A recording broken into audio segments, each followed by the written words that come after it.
Deməli, bugünkü dərsimiz mis, sin, krom bunlardan danışacağıq. Mis D elementidir bildiyimiz kimi və digər elementlərdən fərqli bir xüsusiyyəti var idi. Qısa elektron formundan fərqlənirdi. Burada qısa elektron formunu yazanda 3D10, 4S1 yazırdı. Xromla mis fərqli idi. Bu da gördüyümüz kimi elektronların cəmi 11 eləyir. Elektronların cəmi 3D-də və 4S-də 8, 9, 10 olanda element 8B-də yerləşirdi. 11 olanda 1B, 12 olanda 2B. Biz də gördük ki, bu xarici energetik səviyyəsində bir elektron var və 4-cü dövrün elementidir. Cəmi bir tək normal halda elektron var. Sonra metal şəklində, yəni atomar şəklində oksidaşma dərəcəsi 0-dır. Birləşmələrdə isə həm müsbət 1, həm müsbət 2 oksidaşma dərəcəsi göstərə bilir. Və ən qədim zamanlardan yayılan bir elementdir. Ən birinci yayılan elementdir. Həm sərbəst, həm də birləşmələr şəklində yayılır. Sərbəst halda külçə şəklində mövcuddur. Amma birləşmə şəklində kuprit mineralı var, onun tərkibində var. Kuprit 2S, yəni buna mis parıltısı deyilir. Kuprin ferium S2, yəni xalkoprit adlanır, onun tərkibində var. Malaxitin tərkibində var və s. Rəngi açıq çəhrayı rəngli, kifayət qədər yumşaq olan plastik metaldır. Sonra çətin əriyən metaldır. Elektrik cəryanını yaxşı keçirir. Elektrik cəryanı keçirməyinə görə bir dənə gümüşdən geri qalır. Sonra gəldik bunun alınması. Həm sənayedə dediyimiz kimi həm bu külçə şəklində tapılır. Həm də sənayedə alınma üsulu var. Sənayedə almaq üçün birinci, əgər bu kuprit şəklində tapılırsa, kuprin mes, yəni mis parıltısı şəklində daha doğrusu tapılırsa, birinci o oksigenlə reaksiyası aparılır. Mis 1 oksid üstə gələ SO2 alınır. Sonra mis 1 oksid yenidən mis kolçedanı ilə reaksiya girib mis üstə gələ SO2 əmələ gələcək. Və ya elə birbaşa kuprit mineral şəklindəsə kuprim 2O, onu reduksiya edicilərlə reduksiya etməkdən də almaq olar. Kuprim 2O üstə gələk karbon, kuprim üstə gələk CO almaq mümkündür. Amma ən əsas sənayedə alınma üsulu bu hesab olunur. Bu pirometallurgiya üsuludur. Pirometallurgiya üsulu hesab olunur. Və təmiz halda almaq üçün təbii ki, elektroliz üsuluna müraciət etmək lazımdır. Elektroliz üsulunda miski sulfatının elektrolizlə baxsaq görərik ki, suda məhlulun elektroliz zamanı mis üstə gələk katodda mis, anodda oksigen və məhlulda isə sulfat turşusu qalacaq. Mis, oksigen və sulfat turşusu bu formada qalacaq.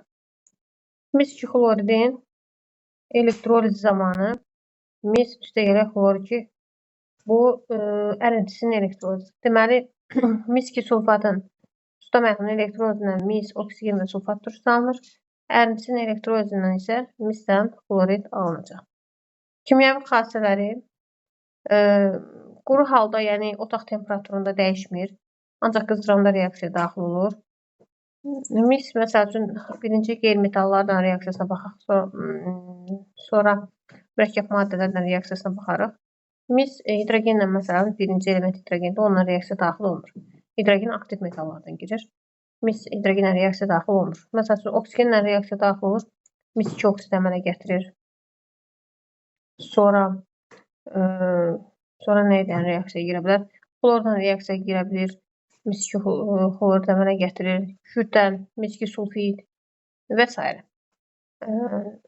Sonra mis 2 oksid, bunun oksidlərindən bir mis 1 oksid var və mis 2 oksid var. Ən çox istifadə olunan bu mis 2 oksiddir. Mis 2 oksidin köməyi ilə hidrogenlə reduksiya etməkdən sərbəst mis almaq mümkündür. Eyni zamanda mis 2 oksidi CO-dan reaksiyasından mis üstə gələk CO2 alınır. Mis 2 oksidin amoniakdan reaksiyasından mis üstə gələk N2 üstə gələk H2O alınır. Sonra mis 2 oksid sulfat turşusuna da qarşılıqlı təsirdə olur. Bu zaman mis 2 sulfat üstə gələk H2O yaranır. Mis 2 oksid üstə gələk SO3 turşu oksidindən də reaksiya girir. Miski sulfat yaranır. Yəni özü əsas oksiddir deyə həm turşulardan, həm əsaslardan reaksiya daxil olur. Bu da azotun alınması üsuludur. Azotun alınmasında da istifadə edilir. Sonra misin hansı hidroksidi var? Misk hidroksid var ki, bu çöküntü şəklindədir. Mavi rəngli çöküntüdür. Bunu almaq üçün mis sudan reaksiya girmədiyinə görə dolayı yoldan istifadə edilir. Onsuz da həll olunan duzların üzərinə natrium hidroksidini, kalium hidroksidini, yəni qələmlərin suda məhl olan gəlməkdən almaq mümkündür. Bu zaman mis 2 hidroksid üstə gələr natri xlor yaranır. Sonra bir də miski xlor deyil. Məsələn, miski sulfatla da yaza bilərəm. Bu dəfə kalium OH götürüm. Bu zaman miski hidroksid üstə gələr kalium sulfat yaranır. Burada 2 mol qoyacağım. Miski valentlə həll olunan duzların qələbi ilə reaksiyasından alınır. Gördüyümüz kimi miski hidroksid özü mavi rəngdədir.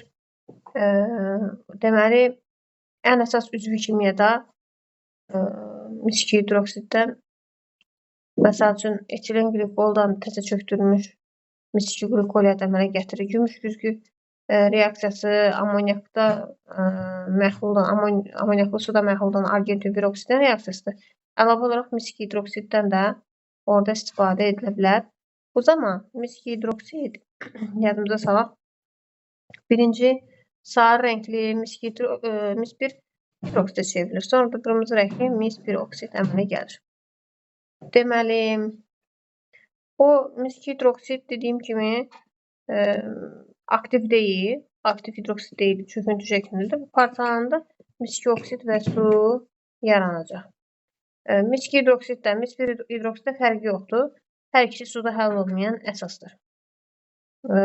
Əsas da turşulardan reaksiya daxil olur. Necə ki, əsas oksid kimi nəzərdə tutulur. Bu zaman mis xlorid üstə gələr H2O əmələ gələcək. Əgər ki, H-xlorun mol miqdarını 1 mol götürürəmsə, bu zaman miski hidroksixlorid üstə gələr su yaranacaq. Sonra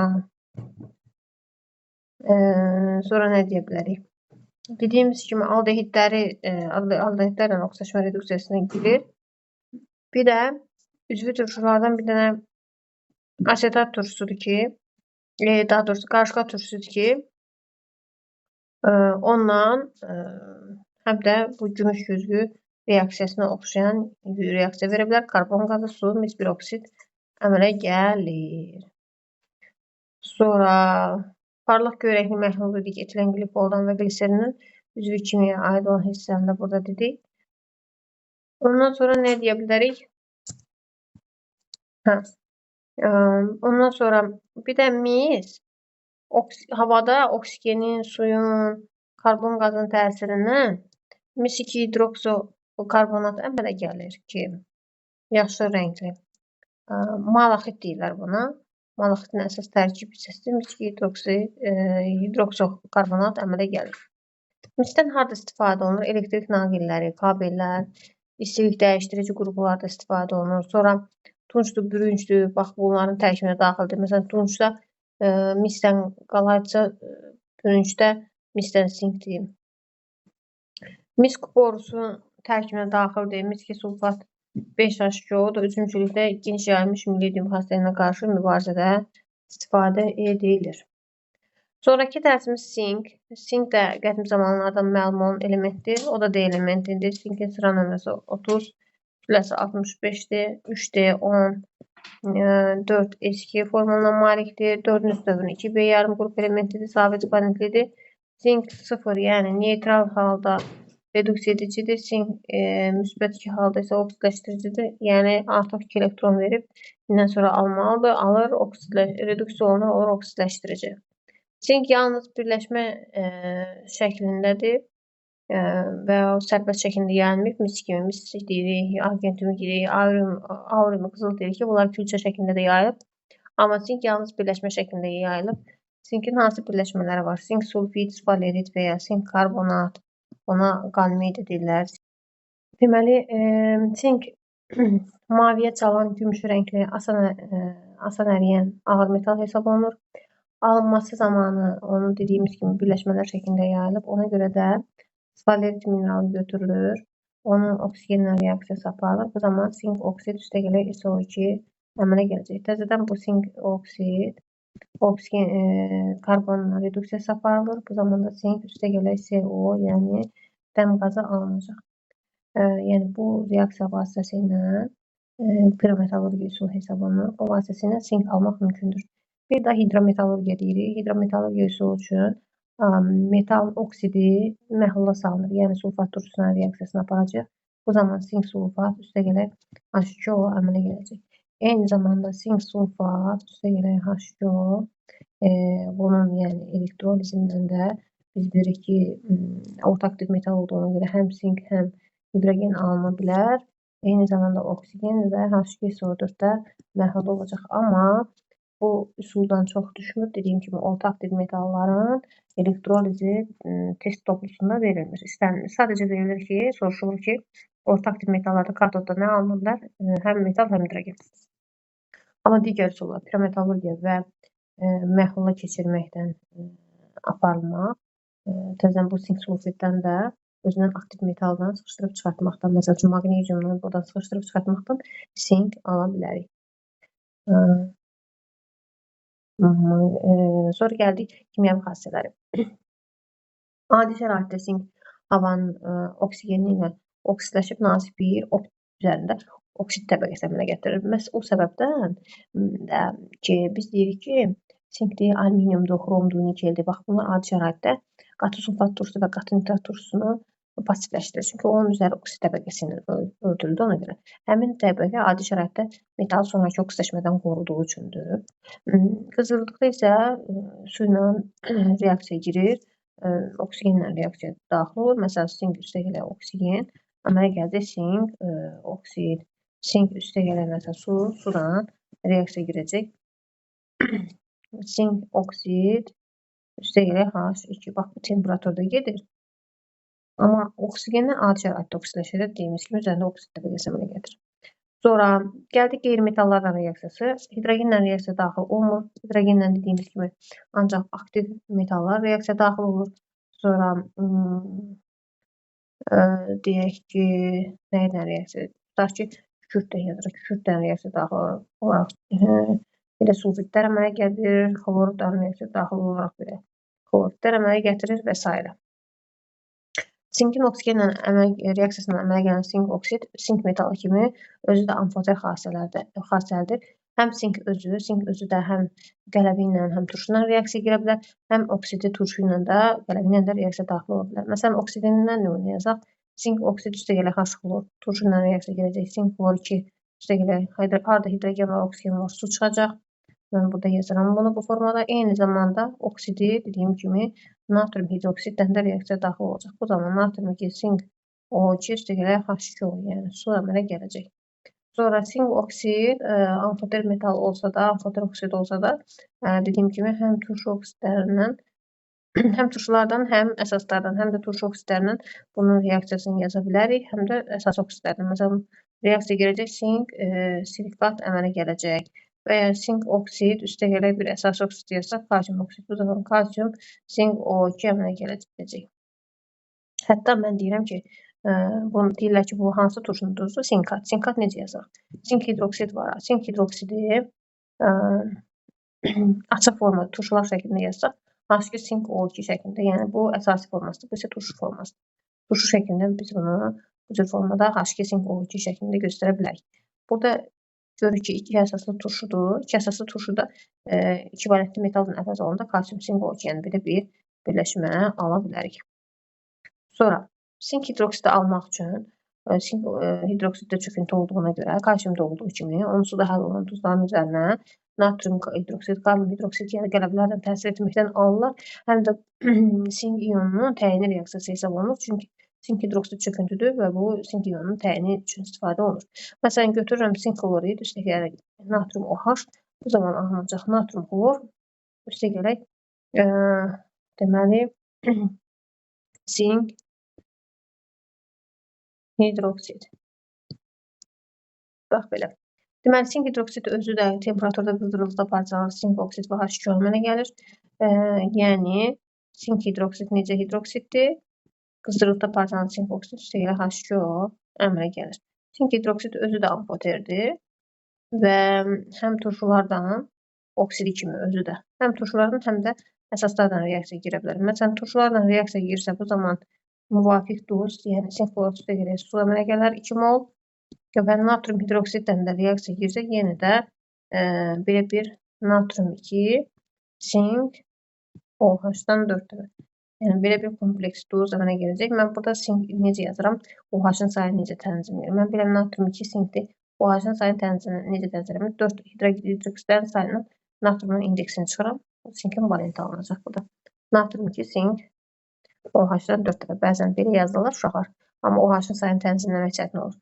Və bundan çox düşmür. Əsasən natrium H2 sink O2-yə aid olan, sinkat turşusuna aid olan turşun duzları düşür. Bu belə. Sonra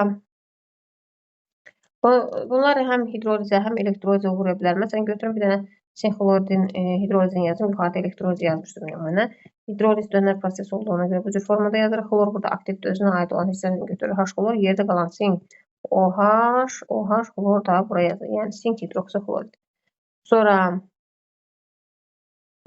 nə deyə bilərik? Sink özü qatı nitrat və duru nitrat turşularına reaksiyaya girir.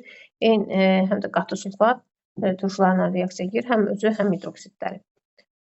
Yəni, berilyum da eynidir. Berilyum oksid, berilyum hidroksid sink kimi amfoter xassiyyə daşıyır. Sink də yəni ikili xassiyyə daşıyırlar. Sinkdən harada istifadə olunur? Polad balonlarında qoruyucu örtük kimi istifadə olunur. Sonra sinkdən qalvanik element kimi, sink belirli deyirlər, boya maddəsi kimi tətbiq olunur. Bu da sink haqqında ümumi informasiya. İndi gəldik xrom. Xrom da D elementidir. Xrom da D elementidir. Mis kimi xüsusi istisnalıq var ki, orada da misdə olduğu kimi o misdə 3D14S1-dir. Yəni, burada isə 3D5-4S1-dir və xarici energetik səviyyəsində bir tək elektron var. Ümumi 6 tək elektron var. 6B yarım qrup elementidir. Valent elektronların sayı 6-dır. Birləşmələrdə həm 2 valentli, həm 3 valentli, həm 6 valentli ola bilər. 2 valentli birləşmənin isə əsası oksid, 3 valentli amfoter, 6 valentli isə turşu oksidi hesab olunur. Xrom özü neytral halda, yalnız reduks edicidir, amma müsbət 6, yəni maksimum oksidaşma dərəcəsində olanda isə yalnız oksidləşdiricidir. Bu aralıqda olan müsbət 2, müsbət 3 oksidləşmə dərəcəsi isə həm oksidləşdirici, həm reduks edici olar. Fiziki xassiyələri, bu yalnız birləşmə şəklində yəni. Misli, argent kimi, kimi deyil, qızıl kimi deyil. Bu ancaq birləşmə şəklində yayılıb. Birləşmə dəmir xromitdir, ferium oksid vuraq, xrom 2OH, yəni dəmir xromitdir, sonra plümbium xrom O4, yəni krokoid mineral şəklində yayılıb. Xrom metal parıltıdır, bozuntul ağ rəngli metaldır, çətin əriyən metaldır, siviyə elektrik yaxşı keçirir. Xarici görünüşünə görə polada oxşayır və eyni zamanda onsuz da paslamaya davamlı olan poladın hazırlanmasında istifadə olunur. Sonra bundan necə alınır? Alınmasını deyə bilərik ki, pirometallurgiya yolundan. Yəni, bunun birləşməsi var ki, yazmışıq bura, buna xromit mineralı deyirlər. Xromit mineralının karbonla reaksiyasına aparmaq olar ki, bu zaman reduks edici kimi karbon götürsək, dəmir üstə gələk, xrom üstə gələk, deməli CO, xrom üstə gələk CO əmələ gələcək.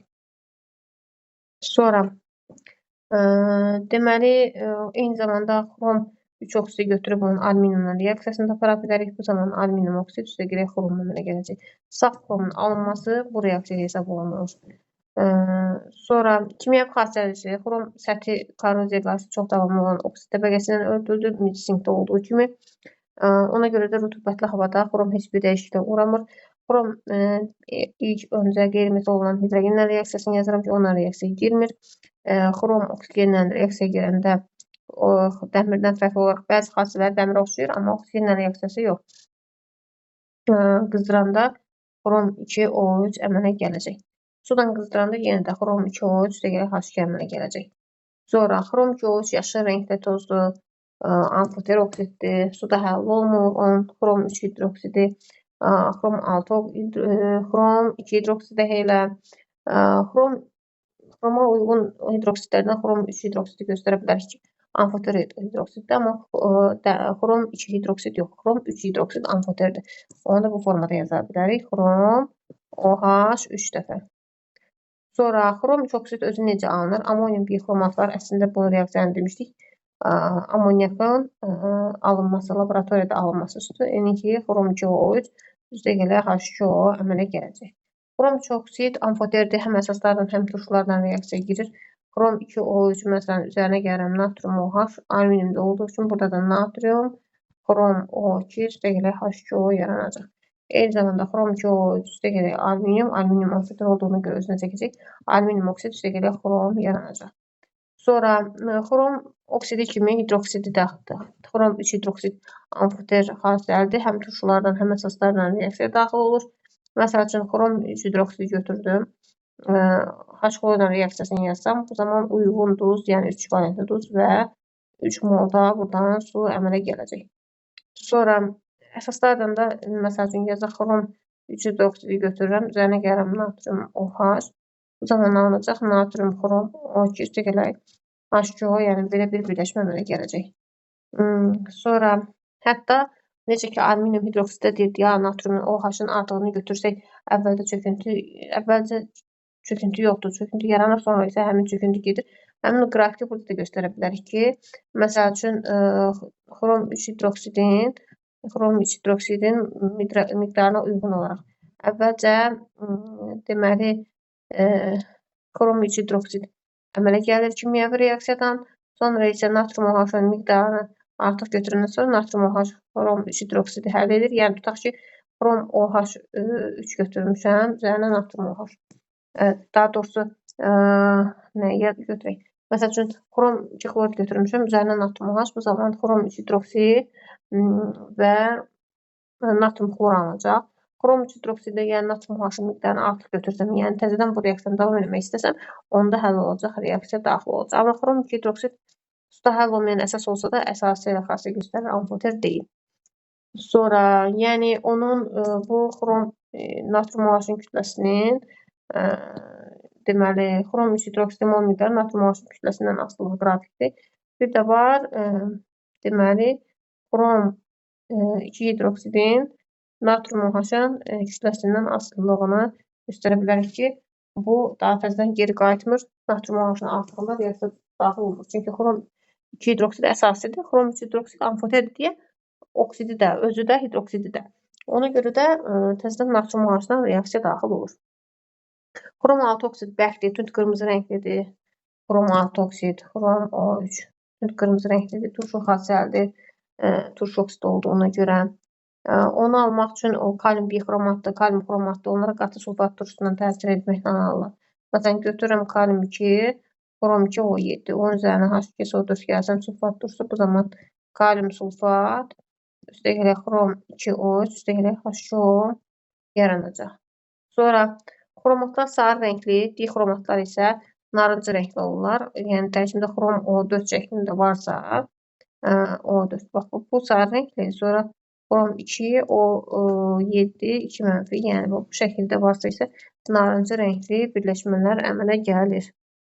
Sonra xrom qatı sulfat turşusunu adi şəraitdə paksizləşdirir, amma qızdırıldıqda reaksiya girir.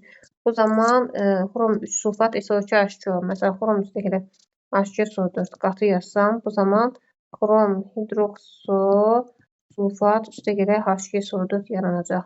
Nitrat turşusuna da adi şəraitdə girmir, qızdırıldıqda reaksiya daxil olur.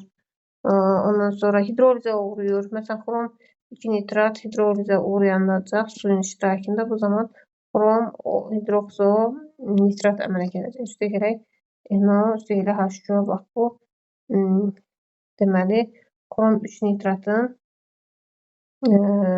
nitratın hidrolizidir. Bu formada göstərə bilərik. Ne yazdım mən? Xrom OH. Yox, mən bunu səhv yazdım axı burasını. Burasını səhv yazdım. HNO3. Hidroliz deyirəm. NO-nun alınmasını yazıram. Üstəgələ HNO3. NO-nun alınmasını xromin qatı nitrat turşusunun reaksiyasına bu cür yazırıq. Adi şəraitdə getmir. Qızdıranda isə temperaturda xrom 3 nitrat üstəgələ NO, üstəgələ H2O ortaq olduğuna görə buradan NO ayrılacaq. Sonra fosfordan reaksiya daxil olmur. Silisiumla belə bir silizitlər əmələ gətirir. Orta fosfat turşusundan 3 valentli birləşməsini əmələ gətirir. Həm dəmir, həm xrom belə. Daha doğrusu 2 valentli birləşməsini əmələ gətirir. Xrom üstə gələk H3PO4 3 görürəm, bu da 3 deyirəm. Bu da xrom 2 valentli birləşməsini əmələ gətirir. Xrom yazıram PO4, bura 3, burada 2 üstə gələk. Hidrogen varsa orada hidrogen çıxacaq. Yəni bu formada yaza bilərik. Xromdan bərk paslanmayan poladların alınmasında müxtəlif polad məmulatlarının səthinin xromla örtülməsində istifadə olunur.